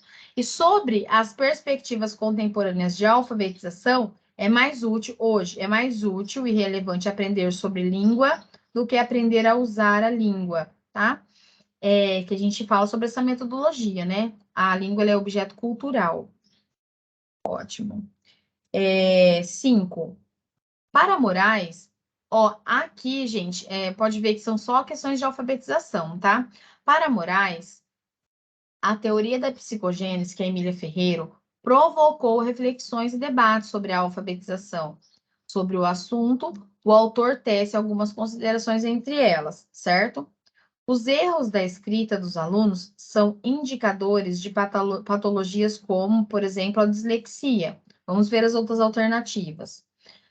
Foi reforçada a visão de que a escrita é um código e que a criança, ao receber informações dos adultos, tem condições de usar letras para escrever nada. Constatou-se que existe uma chamada prontidão para a alfabetização? Não. Dentro da psicogênese, certo? Com a teoria da psicogênese, veio o entendimento de que o processo de letramento começa fora da escola e bem antes do ano de alfabetização da criança. Fora da escola, de letramento, sim, mas bem antes do ano de alfabetização da criança, vamos lá. Todos têm direito a aprender, porém a exclusão acontece porque há alunos que não apresentam habilidades essenciais para o aprendizado da leitura e da escrita. Não tem nada a ver. Ó, a teoria da psicogênese deu reflexão e debate sobre a alfabetização. ele tece algumas considerações dentre elas. Os erros da escrita dos alunos são indicadores de patologias, por exemplo, dislexia? Não é. Não é todo aluno que tem erro que vai ter dislexia, certo? Não concordo com esse gabarito aqui, não. Não concordo. Só se for específico dele. Os erros das escritas, os erros de escrita dos alunos são indicadores de patologia, de doença, como dislexia? Não, tá? Não é isso. Mas a teoria da psicogênese vem trazendo que o letramento começa fora da escola e bem antes do ano de alfabetização da criança. Só tá muito forte essa questão do ano da alfabetização, porque não tem o ano da alfabetização, né? Tem que lá, a gente começa aí a discutir, como a Emília Ferreira colocou, que lá na pré-escola, uma sala de pré-escola e uma sala de primeiro ano se assemelha, né? Por conta dessa questão do letramento. Mas o letramento, sim, a mais próxima da defesa da psicogênese sobre a reflexão da escrita é essa letra D, essa letra C, né? Dá o gabarito aqui para a letra C. Depois eu até vou ver se não confundiu as letras aqui. Ferreiro, ao trazer suas reflexões sobre a alfabetização, afirma que temos uma imagem empobrecida. Olha que conceito legal para a gente pegar da criança que aprende. Sim, temos uma imagem empobrecida da criança que aprende, pois temos que reduzi-la a um par de olhos, a um par de ouvidos, a uma mão que pega o instrumento para marcar um aparelho fonador que emite som. No entanto, atrás deles tem um sujeito pragmático que é determinado pelo seu bom êxito prático. Passivo, que recebe instruções? Não. Dotado de uma plasticidade neural e uma elasticidade cultural? Cognoscente, alguém que pensa e que constrói interpretações? Eu não concordei com esse gabarito da letra C. Eu tô achando que na hora de passar o gabarito deve ter dado algum erro. Gente, porque assim, ó, é pragmático? Ok. Que é determinado pelo bom êxito prático? Não é só, não é só o certo, né? O bom êxito prático, a aplicação, só na prática. Cognoscente é que ele pensa e que constrói interpretações. Isso é o que a gente pensa na reflexão sobre a alfabetização, que ele pensa, que ele constrói interpretações. Ele é dotado de uma plasticidade neural e de uma elasticidade cultural. Plasticidade neural, ok. Elasticidade cultural é de se repensar. Por quê? Variedade de cultura, né? Só falou bonito aqui, mas não é certeza que todos têm essa variedade de cultura. Então, ele é uma pessoa cognoscente que pensa e que constrói interpretações, tá? Marca aí, gabarito D. Também não concordei com essa resposta dessa banca, não. É a OMI que cai aí. Tem alguma prova, alguém que vai fazer prova da OMI, né, gente? VUNESP, vamos lá. No livro Reflexões sobre a Alfabetização, Emília Ferreira afirma que estamos tão acostumados a considerar a aprendizagem da leitura e da escrita como um processo de aprendizagem escolar, de novo, gente, falando a mesma coisa e a VUNESP ainda, que se torna difícil reconhecermos que o desenvolvimento da leitura e da escrita começa muito antes da escolarização, que é a resposta que a gente deu na questão anterior. Os educadores são os que têm maior dificuldade de aceitar isso. Não se trata simplesmente de aceitar, mas também de não ter medo de que seja assim. Olha lá, o que acontece? Subjacente a essa dificuldade está a ideia de que a instituição social criada para controlar o processo de aprendizagem é a escola. Logo, a aprendizagem deve ser realizada na escola. Ó, vamos ver as outras. Eu já não estou confiando nesse gabarito aqui. No livro Reflexão sobre a Alfabetização, Emília Ferreira afirma que estamos tão acostumados, pega essa afirmação, estamos tão acostumados a considerar a aprendizagem da leitura e da escrita como um processo de aprendizagem escolar, que se torna difícil reconhecermos que o desenvolvimento da leitura e da escrita começa muito antes da escolarização. Os educadores são os que têm maior dificuldade em aceitar isso, de que o processo de alfabetização começa antes. Não se trata de aceitar, mas também de não ter medo. A gente não pode ter medo de que seja assim, de que o processo começa antes. Interpretei, beleza. Então, entender que o processo de escolarização começa antes, essa defesa aqui desse enunciado, certo? Que está escrito, ó, subjacente a essa dificuldade de entender que esse processo começa antes, esta ideia criticada pela autora de que o processo de aquisição é dividido em fases pré-silábica, silábica, silábica alfabética e alfabética. Criticada pela autora de que as crianças são, desde muito cedo, construtoras de diferentes conhecimentos. Ela não critica isso. A partir dessa ideia, a instituição social, ela foi criada para controlar o processo de aprendizagem. Logo, a aprendizagem deve ser realizada na escola. Isso. A leitura e a escrita são aprendidas em diferentes contextos, em que as crianças aprendem pelos usos sociais dessas práticas. A linguagem é compreendida como um sistema de representação. Logo, sua aprendizagem se dá pela apropriação de um novo objeto do conhecimento. Perfeita! Olha, gente, presta atenção. A resposta é essa mesmo, o gabarito está corretíssimo. Pega essa questão e aprenda com ela. Ó, quando eu falo para vocês aprenderem por meio de questões, olha que coisa rica traz isso. Escreve na parede do seu quarto que você já aprendeu sobre Emília Ferreira aqui. Presta atenção. Quando ela afirma isso, tá? De novo, isso daqui é o que a escola, isso daqui, a questão C, é o que a escola foi criada para. A escola foi criada para. A gente só aprende a ler e escrever onde? Na escola, certo? Onde que a gente só aprende a ler? Na escola. Então, é isso que está falando. Isto que é difícil de reconhecer, né? As pessoas não... O processo de aprendizagem escolar, na verdade, ó, o processo de aprendizagem escolar se torna difícil de reconhecer porque que ele vem antes, porque estamos acostumados a considerar que a aprendizagem da leitura e da escrita, ela acontece onde? Antes da criança chegar na escola, tá? Então, pega essa questão, pensa sobre ela e aproveita quais pontos positivos. Quais pontos positivos? Ó, vou separar os pensamentos iguais. Ó, neste livro se defende que o desenvolvimento da leitura e da escrita começa muito antes da escolarização, certo? O processo de aquisição é dividido em fases, pré-silábica, silábica, silábica alfabética e alfabética. As crianças são, desde muito cedo, construtoras de diferentes conhecimentos. Neste livro, a leitura e a escrita são aprendidas em diferentes contextos, em que as crianças aprendem pelos usos sociais das práticas. Neste livro, a gente viu que a linguagem é compreendida como um sistema de representação. Logo, sua aprendizagem se dá pela apropriação de um novo objeto de conhecimento. Quando ele vê que na placa tem um objeto que eu aprendi na escola. Então, o que essa questão traz para nós? Ó, que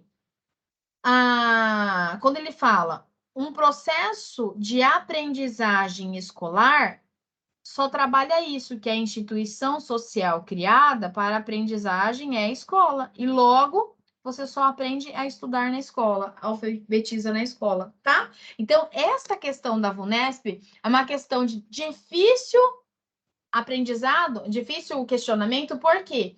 Porque ela traz todas as afirmações corretas. Aqui está tudo correto.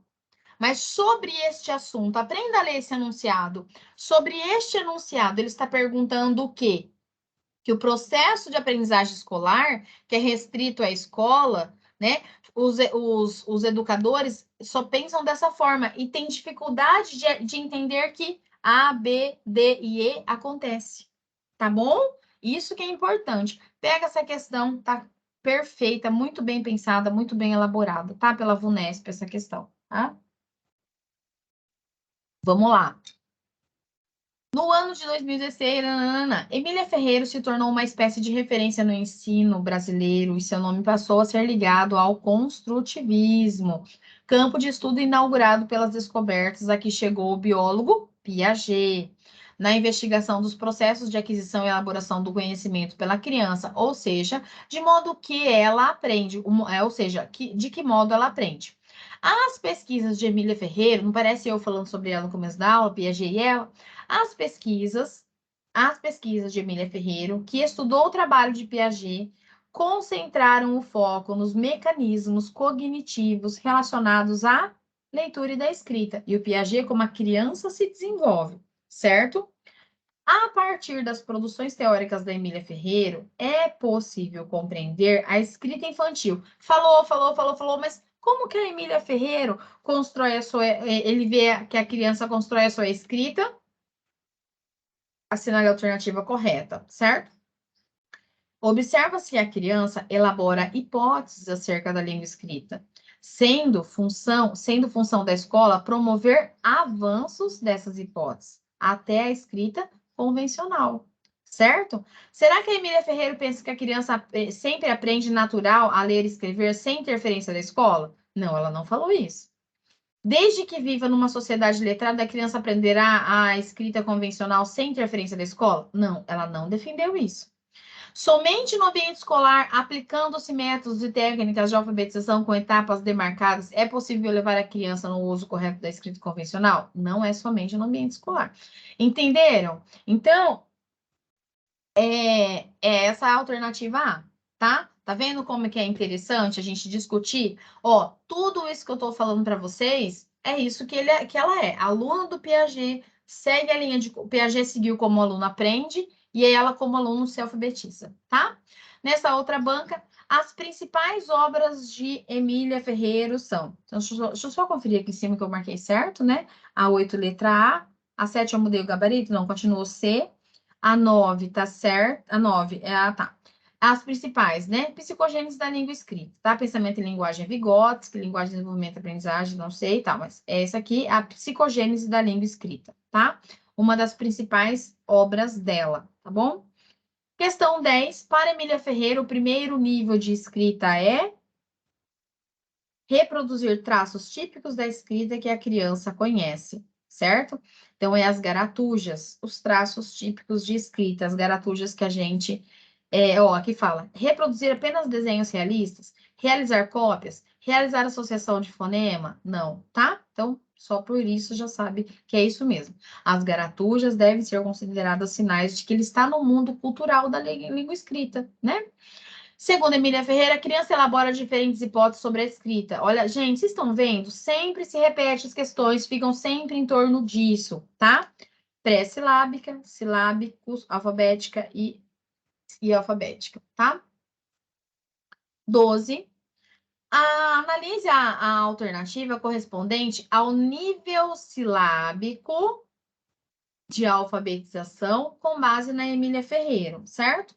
Então, aqui, a criança atribui no nível silábico. Lembra que nós falamos do nível silábico?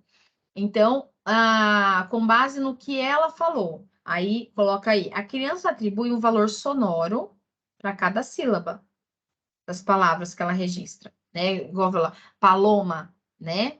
A mariposa. As crianças relacionam a escrita à fala, quando ela fala paloma, né? E aí ela vai escrever assim, ela fala paloma, né? Ou seja, isso é que a vogal, ela tem valor convencional, não foi aquela alternativa que a gente respondeu? Então, o nível silábico de alfabetização, ela faz relação ao som e à fala sonoro de cada sílaba. Algumas crianças escrevem silabicamente sem valor sonoro.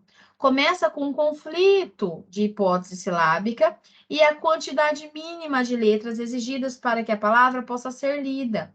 Ela utiliza duas formas gráficas para escrever palavras e duas sílabas, o que vai de encontro. Isso aqui tá escrito errado, Emília, escrever errado, tá? É ao encontro, a ideia... não, tá certo, é de encontro mesmo, porque ela vai contrária. Muito bem. Ela vai contrária à ideia inicial, que era precisar de no mínimo 3. Aqui ela realmente, lá no começo, no nível pré-silábico, o que ela precisa? Ela precisa de no mínimo de 3 a 4. Agora, já na sílaba, não. Ela pensa no som e no som de cada sílaba, né? Então, fala paloma, tá? Muito bem elaborada essa questão, tá? Pega os conceitos, aprendem com a questão, tá? Eu sei que cansa, mas tem que cansa mesmo, não tem jeito. É assim que passa em concurso, sentando na bunda, estudando, lendo, questionando, discutindo, tá? 13. De acordo com as pesquisas de Emília Ferreira, podemos identificar os níveis de evolução da escrita como, novamente, né? Pré-silábico, silábico, silábico, alfabético e alfabético. Tá vendo como se repetem? Ah, porque você não colocou uma só? Porque é assim que acontece. As bancas são diferentes, as perguntas são as mesmas, tá? São constatações de Emília Ferreira do ponto de vista construtivo sobre a escrita infantil. Pessoal, olha como você deve aprender. Eu estou aqui para te ensinar a estudar. Realça aqui, ó, incorreto. Então, se o que está incorreto é a letra C, que a gente vai conferir, o resto é positivo. Pega como conceito para você aprender, entende? Para você falar sobre Emília Ferreira. Então, olha lá. São constatações. O que é incorreto? As crianças precisam atingir certa idade e também precisam de professores para começar a aprender? Isso é incorreto. Então, o que é correto? O que é correto a gente pensar de acordo com a Emília Ferreira? A criança cresce em um meio letrado.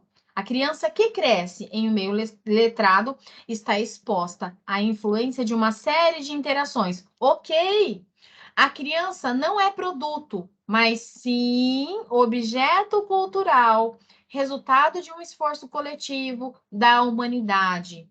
Como objeto cultural, a escrita cumpre diversas funções de existências. Quando a criança escreve, tal como acredita que poderia ou deveria escrever um certo conjunto de palavras, está oferecendo um valioso documento que precisa ser interpretado para ser avaliado.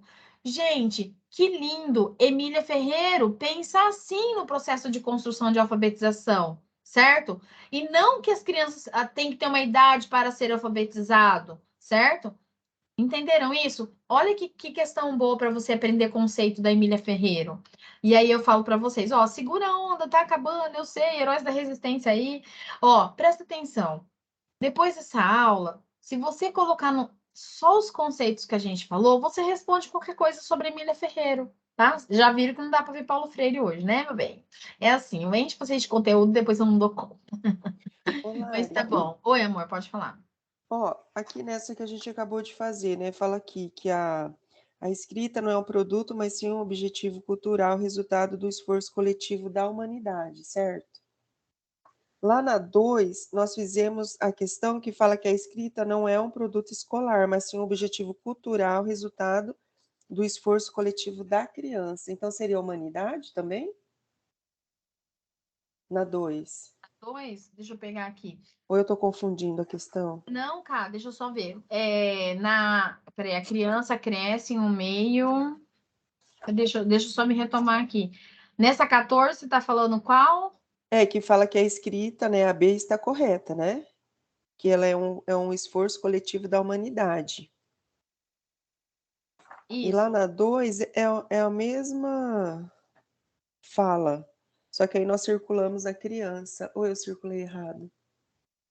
Vamos lá, vamos pensar. Aqui é uma defesa dela, né? A escrita é um Isso. produto, não é um produto, mas sim um objeto cultural. Sim, a escrita ela é um objeto cultural, resultado de um esforço coletivo da humanidade. Ok. A escrita é resultado de um esforço coletivo da humanidade. Como objeto cultural a escrita cumpre diversas funções. Ok. E na 2, Lá na 2. segundo a Emília Ferreira, nos livros da reflexão, a escrita não é. Ah, boa, Karina! Olha só, esse gabarito também deve estar errado, então. Tá vendo? Presta atenção, boa observação. Vamos voltar lá no texto que eu coloquei, então, porque pode ser a humanidade, é isso que você está colocando, né? Ó, pode ser Pode essa. ser. Deixa eu ver aqui, ó. Eu grifei a questão cultural lá em cima, né? Lá no começo do texto. Eu falei que a criança. Eu grifei até a cultura. Pô, a gente grifou mesmo. Deixa eu só buscar qual que é a fala. Porque tá mais para ser isso daí mesmo. A 2. Tá vendo como que é interessante estudar por questão? Você acaba fechando aquilo que é, né? Eu até grifei, falei, a criança é na questão cultural. Tananã, tananã, tananã.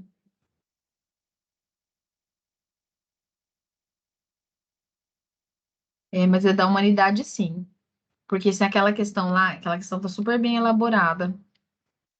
E é com CESP. Deixa eu colocar aqui na pesquisa cultural. Deixa eu ver aqui. Cultural. Aqui, cultural. Ó, vamos lá. Diz ainda que a escrita não é um produto escolar, mas sim um objeto cultural, resultado de um esforço coletivo da humanidade. Então, na questão 2 está errada? A questão 2 do gabarito está errado. É humanidade, tá, gente? Olha só que interessante. Por isso que eu fiz tanto traço assim que eu tava tentando entender na minha cabeça, né? Mas eu falei, será, né, meu Deus? Mas é verdade, tá errado mesmo. Ó, até metade da questão, presta atenção, o que que ela, ó, Ana Teberosa, a escrita não é um produto escolar, ok, mas sim um objeto cultural. Sim, resultado de um esforço coletivo da humanidade. Mas a criança também, né?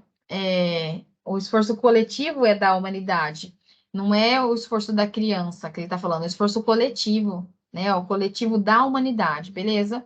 Palavra do texto escrito. Muito bem, gente, corrijam aí, tá? Vou corrigir meu gabarito aqui também, da Concesp, cabe recurso, C. E a B tá certa, né? A B não tinha como errar. Essas primeiras aí, ó, tá certo. Beleza? Ai, que legal. Obrigada, Karina. Boa observação. Tá vendo, gente? Uma questão vai chamando a outra, né? Olha só. Emília Ferreiro, ao se referir às intervenções adequadas à natureza do processo de aprendizagem da escrita, indica que, ao se referir à intervenção adequada à natureza do processo de aprendizagem, a intervenção dentro do processo de aprendizagem da alfabetização, da leitura e da escrita, ela indica que indica a necessidade de perguntar sobre práticas através das quais a criança é introduzida na língua escrita e como se apresenta este objeto no contexto escolar. Deixa eu ver. Ela, em relação à intervenção da língua escrita, indica a necessidade imperiosa da escolha do método? Não. A eficácia sobre a reflexão sobre a epistemologia e identificação do processo na escola para a compreensão das práticas? A intervenção do professor nas fases iniciais da alfabetização para que o processo de construção coletiva das hipóteses seja estimulado e então gerar conhecimento. Necessidade de exercitar a dissociação entre ensino de leitura e escrita, nada a ver. Então, vamos lá, deixa eu interpretar, que agora eu estou questionando o resultado dos gabaritos. Emília Ferreiro, ao se referir à intervenção adequada à natureza, ou seja, como que eu vou intervir, né? Como que eu vou entrar no processo? Vou fazer intervenção no processo de leitura e da escrita. Aí ele deu gabarito C, mas Fundação Carlos Chagas não vai ter erro nesse gabarito, não. A necessidade de perguntar-se sobre as práticas através das quais a criança é introduzida na língua escrita e como se apresenta esse objeto para ela no contexto escolar. Ela fala, né, nessa questão de como que você mostra, como que você mostra e deixa ela se desenvolver. Agora, a eficácia da reflexão epistemológica na identificação do processo de ensino-aprendizagem da escrita e da leitura na escola para a compreensão de práticas. Estou entre essas duas ideias, mas eficácia da reflexão epistemologia, da origem dos processos de ensino-aprendizagem na escola para a compreensão das práticas. Não, eu vou refletir sobre o ensino para refletir sobre a prática. E aqui ela está falando sobre a intervenção. Então tá certo, porque eu tenho que saber qual é o método que eu usei para fazer a intervenção. Porque se eu ensinei de um método, como é que eu vou intervir pensando em outro resultado, tá? É isso aí, tá? Concordo com esse gabarito sim, na 15. Quadrix, pensa numa banca que eu nunca quero perto de vocês, chama Quadrix, tá? Essa banca eu quero distância, que ela nunca chegue por aqui ou dos meus alunos, em nenhum lugar que vocês estiverem. Essa banca é muito chata. Ela traz questões, assim, muito complexas. Vamos lá, Quadrix, tá? Essa é de um banco de dados que eu assino. Emília Ferreira descreveu estágios da escrita, adotando perspectiva da psicogênese. Tudo bem. Acerca deste conteúdo, assinale a alternativa correta. Aí ela deu a E, que no início da fonetização da escrita, os sons das letras, a sílaba atua como unidade. É o que eu falo, né? E a criança representa cada sílaba da palavra por uma letra. Sim, hipótese silábica. Ok. O período anterior ao processo da fonetização é denominado pré-silábico. Sim, perfeito, não tem erro aqui. 17. Isso. Essa banca eu não conheço, mas tem muitas questões dentro do banco de dados que eu tenho dela. A autora Emília Ferreira defende que o processo de aprendizagem de alfabetização de uma criança ocorre de forma gradual, considerando exceto. Então, lembra que eu falei? Tira o exceto, pega o que exceto a aprendizagem que ocorre de forma diferente, a aprendizagem que ocorre de forma diferente, porém com a mesma velocidade. Defende o processo de aprendizagem da alfabetização de uma criança, defende que o processo de aprendizagem da alfabetização de uma criança ocorre de forma gradual, considerando a aprendizagem que ocorre de forma diferente, porém na mesma velocidade. A interpretação adequada do que foi ouvido e visto, e não apenas repetir o que é observado. A aquisição do conhecimento deve ocorrer de forma gradual. Por isso, a compreensão da escrita requer tempo e assimilações internas individuais. A compreensão do conteúdo, exceto a compreensão do conteúdo que acontece de forma gradual, ela colocou como a letra A. Então, ela defende que o processo de aprendizagem e alfabetização de uma criança ocorre de forma gradual, em que, na compreensão do conteúdo, ela entende que é gradual. Na aquisição do conhecimento deve ocorrer de forma gradual, por isso a compreensão da escrita requer tempo de assimilação internas e individuais. Ok. O que é gradual? A interpretação adequada do que foi ouvido e visto, e não apenas repetir, que é técnica, o que foi observado. Ok, isso é gradual. E o que não é gradual? A aprendizagem que ocorre de forma diferente, porém na mesma velocidade. Nada a ver, né, gente? Nada a ver essa afirmativa, totalmente fora do contexto. Então, não é gradual a aprendizagem de forma diferente. Claro que não é. Ela é cada um de um jeito, não tem uma escalinha para cada um aprender. É isso que você está dizendo, né? Cada um aprende de uma forma, não tem uma regra. A gente tem métodos, mas não tem uma regra, né? Por isso que não tem idade certa. Que questão difícil de interpretar, né? A teoria do aprendizado da Emília Ferreira descreve algumas hipóteses do processo de alfabetização infantil. Ô, gente, vocês estão vendo como está pedindo sobre as hipóteses? Pensa que você precisa lembrar como ocorre cada período, tá? Isso sempre cai na prova aí dos concurseiros, vocês sabem, independente se você vai prestar ensino fundamental, sempre cai, tá? Então, ó, a teoria do aprendizado da Emília Ferreira descreve algumas hipóteses, são hipóteses do processo de alfabetização. A hipótese, definida como silábica alfabética, qual que é essa hipótese aí que ele colocou? Que é a criança passa a compreender que a escrita representa o som da fala e faz uma leitura termo a termo e não mais global. E ela consegue combinar vogais, consoantes numa mesma palavra, na tentativa de combinar sons. Mas a sua escrita ainda não é sociável, silábico alfabético. É verdade, porque ela não está completa, né? Mas ela consegue fazer toda essa associação, tá certo? Exatamente na hipótese que ela coloca silábico alfabética. Viu que lá perguntou da pré-silábica? Então, ó, precisa você entender esses processos e começar a aplicar palavras-chave dela, tá? De acordo com seus conhecimentos sobre a teoria do ensino sobre alfabetização, cunhada em Emília Ferreira, assinale a alternativa correta. Olha que questão super aberta essa 19. Ó, penúltima questão, vamos lá. Olha que questão super aberta.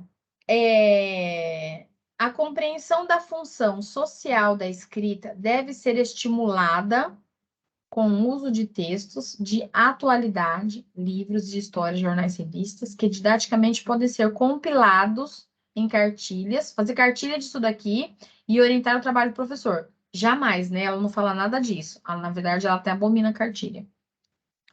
Ela fala de usar jornal, revista, tudo, mas não em cartilha.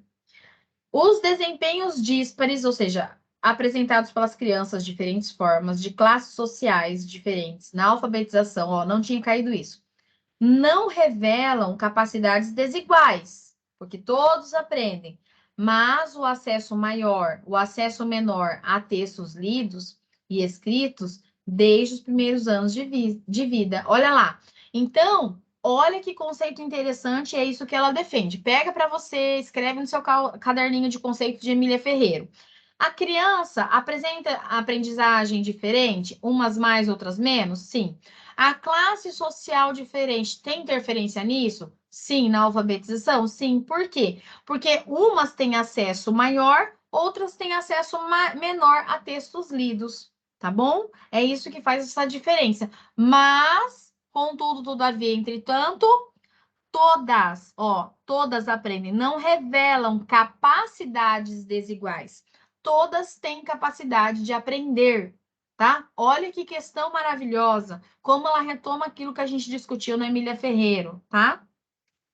E a 20, a teoria do aprendizado, Emília Ferreira descreve algumas hipóteses do processo. A hipótese pré-silábica, olha lá, a hipótese pré-silábica, a criança passa pelo realismo nominal, supõe que a escrita representa nomes dos objetos e que as coisas grandes devem ter grandes nomes, e as coisas pequenas, olha lá, né? Que gracinha, lembra do boi e da formiga, né? Nomes pequenos. Então, aí você escreve assim nessa questão assim, ó, boi e formiga. E pergunta para ela qual que é maior. Ela vai falar que a formiga é maior que o boi, tá? Por causa da representação. Isso se chama realismo nominal, tá bom? Olha que lindo tudo isso, tá? Gente, parabéns, parabéns, parabéns. Eu espero muito que todo mundo assista a esta aula. Vamos tirar fotinha, nossa. Eu espero que todo mundo assista essa aula. É pesado, é cansativo, né? Olha, eu separo um monte de coisa para falar além da aula. Falei ainda que ia falar com vocês sobre Paulo Freire. Imagina, nós vamos falar de almoço, de curtir um pouquinho no final de semana, né? Ave Maria, né, Adriana? Pelo amor de Deus. Quanta coisa! Mas, gente, se vocês pegarem de boa, assim, uma dica minha. Se você pegar todas aquilo que nós falamos sobre Emília Ferreiro, as palavras-chave ali das questões, você já tem conceito dela. Qualquer questão de Emília Ferreiro vai falar isso. Pré-silábico, silábico, a idade, tudo, processo cultural, o que significa a escrita, como que ela aprende, classe social. Ó, adorei. Eu fazendo a avaliação, adorei, tá? E desculpa as questões com gabaritos errados, mas é assim, na prova vem errado, né, gente? Vou botar a galeria maior aqui para nós. Na prova vem errado e é assim mesmo, a gente está aqui para aprender, né? Vamos lá, então, vou tirar um print dessa tela, fazer uma foto linda nossa, que a gente merece. 1, 2, 3 e... Obrigada, gente. Ó, dê continuidade no estudo de vocês, tá? Vou fechar a câmera aqui. Bom final de semana. Não para de estudar, não, tá bom?